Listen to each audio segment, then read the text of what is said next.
And Jeff Mitchell and Doug Brown. You got it. And Persinger. Yeah. Thank you. Thank you so much. That was really nice.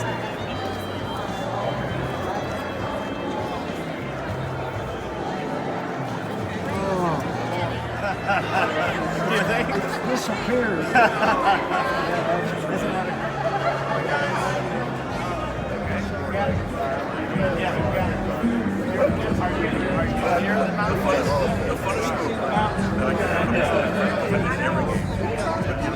Oh, I know.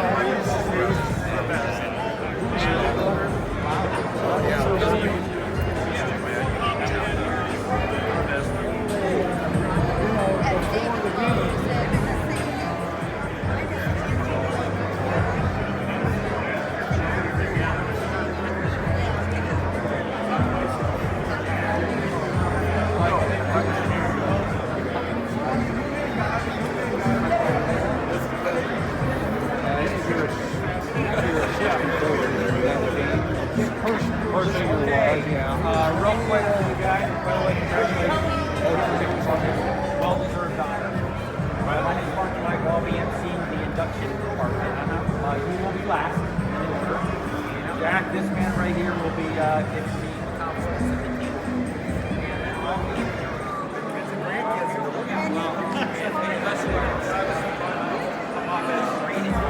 On top of that, everybody's saying as the team following everybody. Okay. Hi. I'm Nancy. Jack's daughter.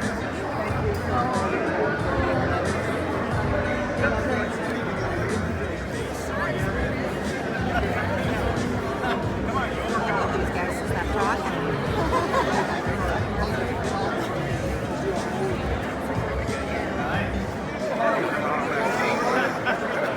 Glad that you're here with us to celebrate this year's induction. I just want to smack somebody. I'm going for all those pictures. I just need to smack.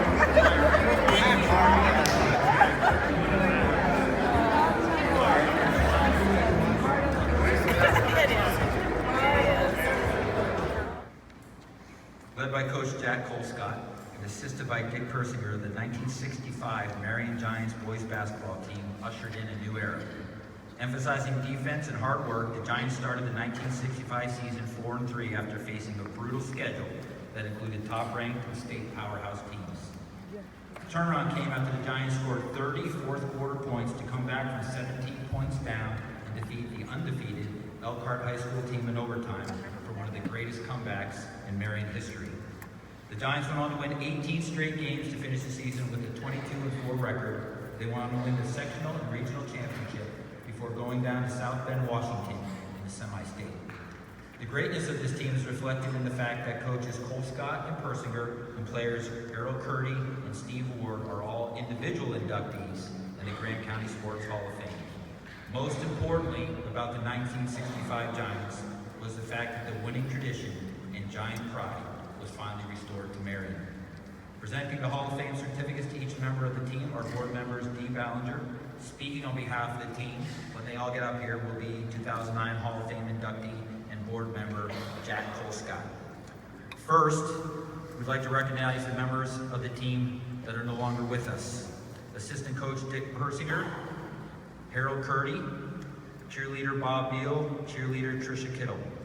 Other members that could not be with us today due to other obligations were John Gibson, Jerry Cannon, Diane Wilson Evans, Judy Fox Tallarico, Larry Taylor, and Art Caldwell.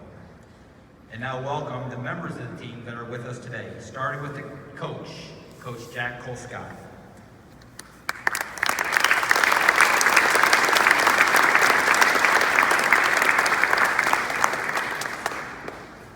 Principal, Dr. Larry Campbell. Manager, Joe Kay.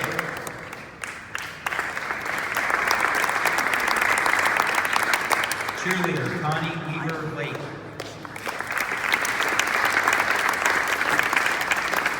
And members of the Giants that are with us here today, Steve Ward. Brian Burrell. Ken Stewart.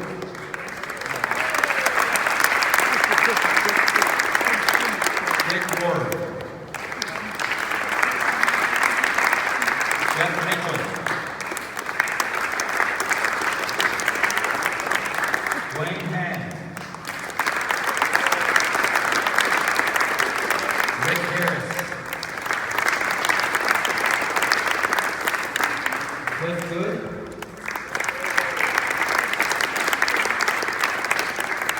Brown.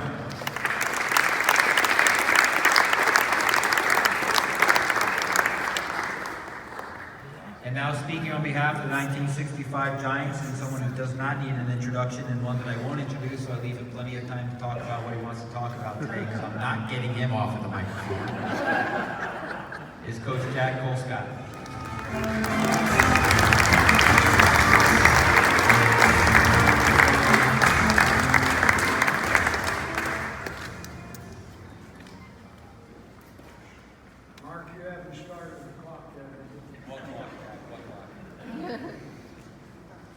Today I have the privilege to talk about the team that is about to be inducted into the Grant County Sports Hall of Fame. The Marion Giant basketball team of 1965. And what an outstanding group of young men they were. First I want to introduce my two assistant coaches. First, Dick Persinger, my old sidekick, who played such an important role in what this team was able to accomplish that year. And my other assistant coach who loved this team so much, my wife Marge. Unfortunately, both of them have passed on, but neither of them will ever be forgotten. Now about the Marion Giant team. First, and I talked that summer, and we agreed on many things. Dick was a great basketball coach. And we agreed that we had to come up with a solid 8. That means, in case of injury or whatever it might be, you have to have 3 forwards, 3 guards, and 2 centers that can play varsity basketball. We had 7 seniors on this team. Harold Curdy, Steve Ward, and Dwayne Hand were our 3 forwards. Clyde Thornell, Cliff Good, and Rick Harris were our 3 guards. And we had Dick Rohr, who was our center. But we were lacking one, so we took one of the juniors, Ken Stewart, who played an important role. Now you notice in each one of those 3 categories, we have one reserve that can step in, and that is one thing that made that team exceptional. Marion basketball was in the midst of a losing tradition. By that we mean 8 out of the last 12 Marion teams had lost the sectional. And you know, in Marion, that's a no-no. But it wasn't because of the coaching staffs. You know, it just took certain things to achieve in a school that was not as big as some of the other NCC schools. And you had these consolidated schools in the county, and it just made it tough. So, with that in mind, here's what the 65 team accomplished that season. And you heard some of this, and you read some of this, but I want to tell it to you the way it was. They won the first 3 games of the season, which they should have won. Wabash, Hagerstown, and, help me out, Clyde, Peru. Peru had that great big center, 6'7", tough, went to IU. But we won those 3. Then we lost 3 in a row.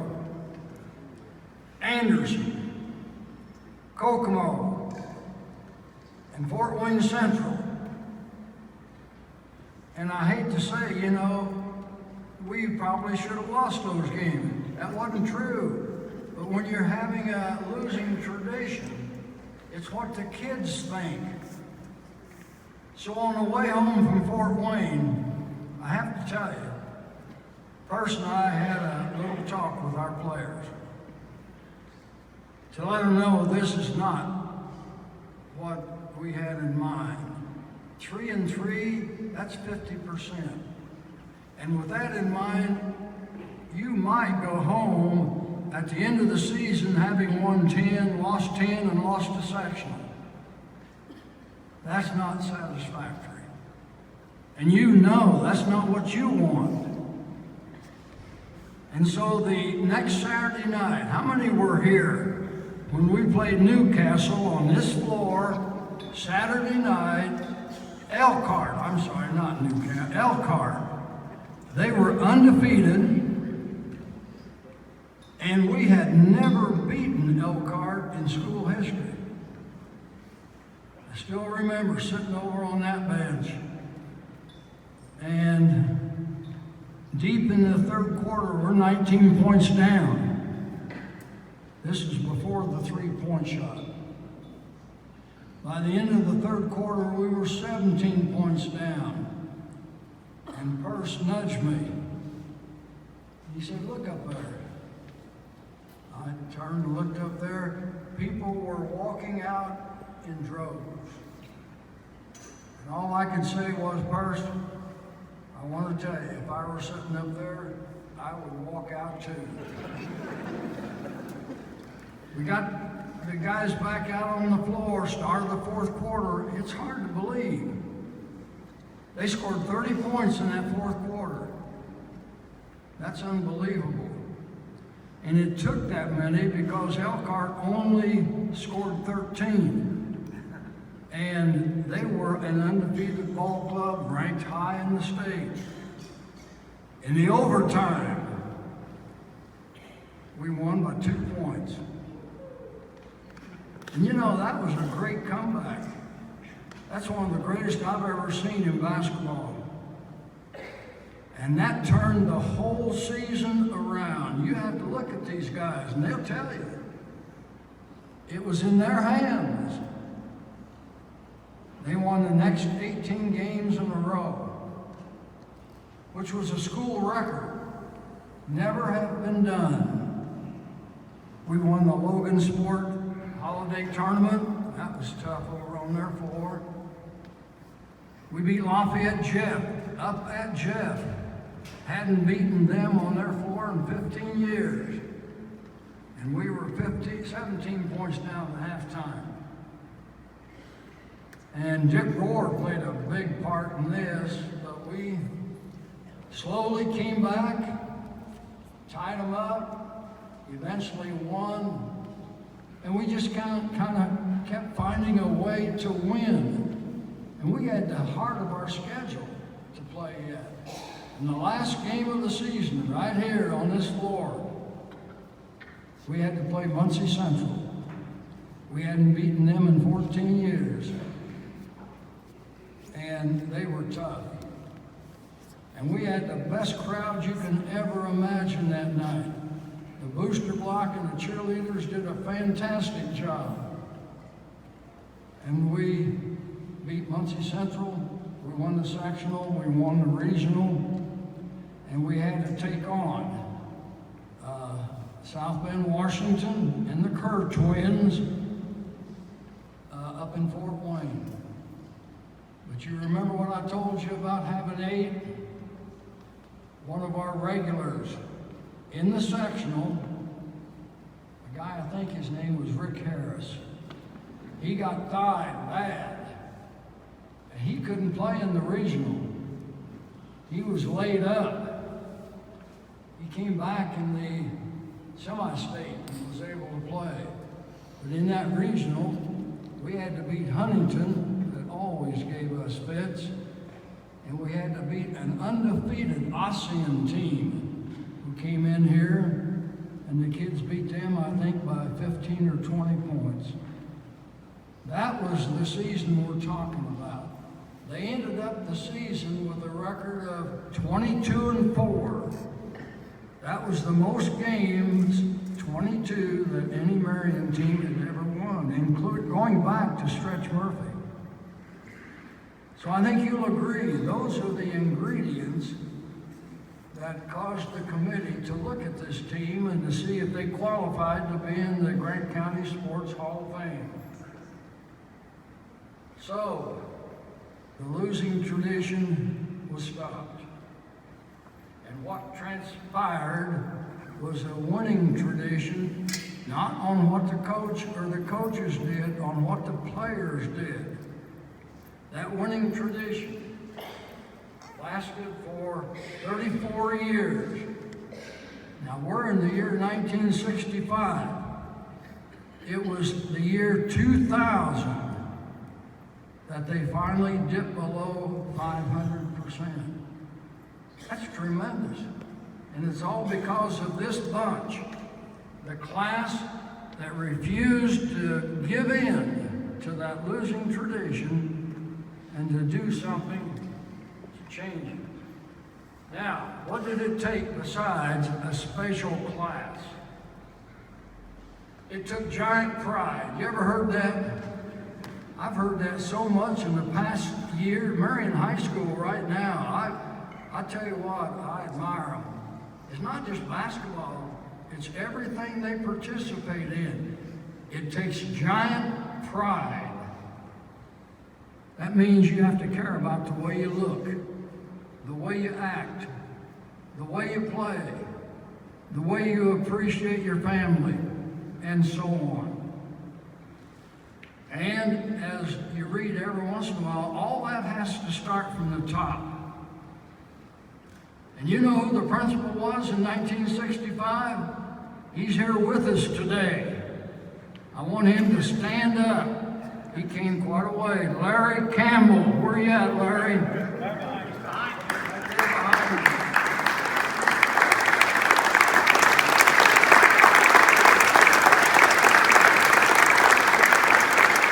He was an administrator who cared about what activities his kids were concerned with.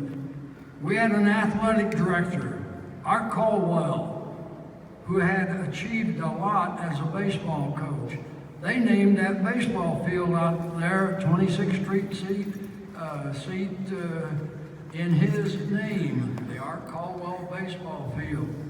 He became the athletic director. And you know, being a former coach, he knew what the coaches in all the sports needed. And he did a tremendous job. He couldn't be with us today, but he doesn't get around quite as well, but he's still in Marion. Two that I really admired, Jim Moritz and Pat Harrell. I tell you, I can't come in this gym without thinking about Memorial Coliseum and basketball. I look over there and I can just see that side of the bleachers filled with a booster block. Girls down that 2/3, 300 of them, 200 of the M Club, and standing where I'm standing, where bleachers were, the pep band. And I want to tell you, I've heard a lot of coaches tell me, boy, we dreaded coming into Marion. I mean, this place was full, and the school spirit was there. And Jim Martz and Pat Harrell had a great deal to do with that. And of course, we didn't want to leave out the cheerleader, who always did a tremendous job. Diane Wilson, Bob Beal, Judy Fox, Tricia Kittle, and the one that was able to make it back today, Connie Weaver, and her sister, Paula Weaver.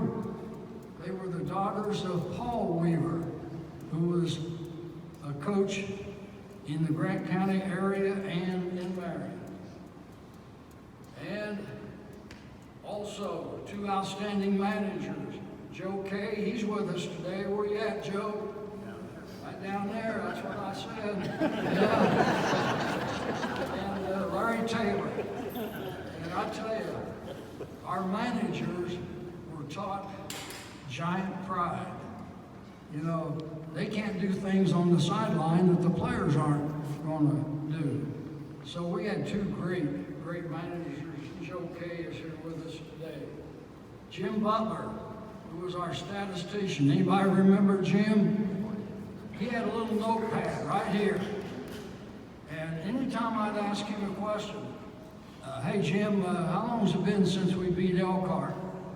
He'd open up, he had everything in that little notepad. And he would tell her, how long has it been since we beat Muncie Central in basketball? He had it all in that notepad. He was a great statistician. Betty still lives in the area. I don't know if she made it today or not, but she was hoping to be able to. If I missed anybody, and I'm sure I did, I want you to accept my apologies, but that's all Mark said I have time for. He didn't say that. All of these young men and women have gone on to be successful in their later years, using what they had learned in their high school days and through basketball. Coach Persinger and I are so proud of all of you today. Congratulations to the team of 1965.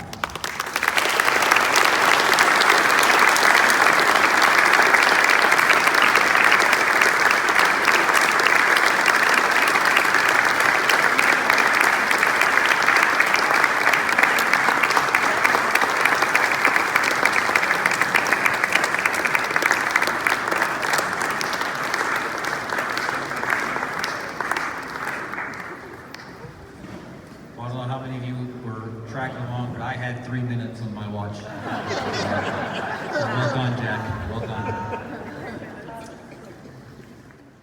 Well, we just wanted to give time for the men to go sit down, but thank you. I want to thank you on behalf of the committee for being here today and celebrating with us. I think I'm the oldest of this group, probably. No, you're not. When's your birthday? 7. Okay, March 21st. See? Okay, all right. Now, bear with me a minute. I want to thank everybody for coming. Some of you very far, Cliff and Dwayne and Rick, even. Steve's close. 6 hours. I'm not sure when we played that we realized the impact of our team would have on future teams. While working on the score bench the past 49 years, I've seen all the successes, including some, that guy back there, who used to run around on the floor when we practiced, get in our way. And I think he watched us play, and he decided he'd win 2 state championships, Trester Award, and Mr. Basketball. And I think it was all because of us, really. That's right. Now, don't make fun, I'm serious. Those kids that were in elementary and junior high, when you were playing, they saw Yeah, what you were doing, and I tell you, that winning tradition, yeah. it had to start somewhere. Okay, I'm speaking, Jack. I recently watched some of the video from the 2 state championships. They were good. I think we could have taken them. Also, I didn't I don't think that $2 certificate we got was worthy of this induction. So I wanted to present the seniors and coach some special gifts. I have a poster and a pictorial picture book. And again, remember, might not be the best quality because they're often 54-year-old newspaper articles. But I appreciate each of you making the effort to be here today. So, each of the seniors, whoops, well, hand them that first. This I had photocopied just so you'd have a copy of the plaque, since we as a team, individuals don't get them. It's on the wall out there if you haven't seen it yet. And then that's the poster, Is this just the players? no, well, yeah, maybe Jack's is in here somewhere. His is in the Give mail. Jack one for sure. And Dr. Campbell. Okay. It's on the wall out there if you haven't seen it yet. And then that's the poster, Is this just the players? no, well, yeah, maybe Jack's is in here somewhere. His is in the Give mail. Jack one for sure. And Dr. Campbell. Okay. Now these are like, yeah, Dr. Campbell. Yeah, it doesn't matter. His name's on it. Then, Oh, he has your name on the back. yeah, well, I don't open these yet. Don't open these yet. I like the way you're taking control, Clark, that's good. What? I like the way you're taking control, you're the quarterback. Hey, that's George. Oh, not. Not Dr. Campbell, yeah. I didn't. Thank you. Okay, now, wait a minute. Not finished yet. Let's see. Well, I guess, yeah, you can open the gifts. The one is wrapped up, you can open that if you want, and the other one is in just a plastic shield that you can glance at. And I hope no one gets offended by any of the captions in the pictorial book. And again, it's things I remember, the way I remember them happening. So,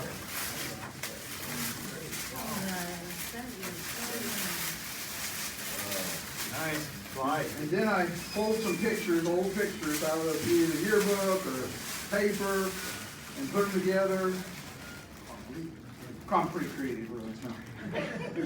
Kaylee at Pearson Printing. Harris Hughes Thornell was open. I was. When you get in, you'll see it. I love it. It's the only second shot I took all year. I was open. So, those are the posters, you can probably hang on the wall somewhere with your many other Hey, Rick, accolades. there's no jealousy at all.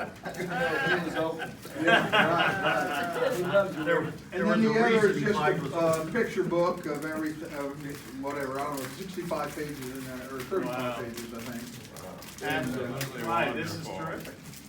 Thank you, I appreciate it. really is. Well, I'll say it, but, I need to say one more thing.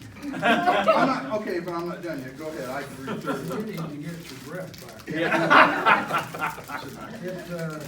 The next year, person I came up with this, we agreed that every class, starting with 66, we're gonna challenge them to do something that hadn't been done at Marion High School in recent years. And we got to thinking, what can they do to surpass 65? They can't win 23 games or more. They can't win more than 18 in succession. But every class did something that hadn't been done before. What did they do in 66? Conference. They won the conference. And that hadn't been done since 1934. And then in 67, what did they do? They went to the final game of the semi-state. They hadn't done that for a while, the Elite Eight. And then the next year, of course, the state. They just kept doing something that hadn't been done before. So you were responsible for Okay. You all know Coach Colescott has influenced our lives. Just look around and see what good people we've become. And I'm serious about that. We have become good people. All have had professional careers beyond sports, due mainly to one person in the room. We first came in contact with Coach 62-63 season as sophomores. His belief in us and leadership made us successful. Via Credit Union has a motto: success takes direction. He gave us this direction for our whole lives. I have a special gift for Mr. Colescott, and he mentioned out there how much credit he and Dick give to our team for establishing Giant Pride. Jack's received many honors as coaches throughout his career. First of all, he can discuss any game, as you heard, that he's ever coached. Rick and I have breakfast with him once a month, and I think we've heard about his entire career. I don't know if they're all true, but Certainly they are. well, yeah. So I'm hopeful that this last award I have for Jack has come full circle from the 65 team when we played to today's Hall of Fame status for Jack's team.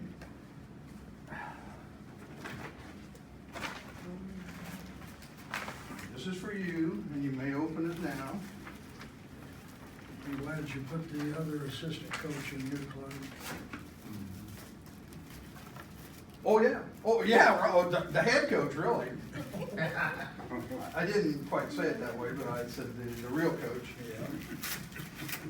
which was Marge. She Some of you haven't got loved you to your guys, books I yet. tell you. Even fixing that fruit salad. Yeah. Amen. Yeah, enjoyed that. Amen. Now, this isn't framed as nicely as the one out in the hallway, but, Dwayne, you want to help him?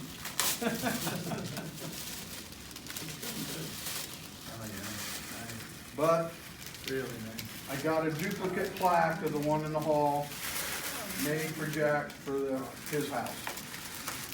Oh my God. That is a good flag. Congratulations to us all. Thank you for coming. Clyde, I'm thanks. through. Clyde, thank you so much. Jack, Hey, Dad. Clyde, why don't you hold the plaque up? Hold the plaque up.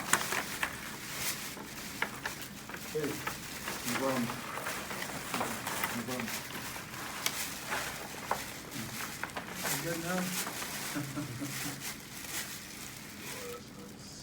Yeah, that is nice.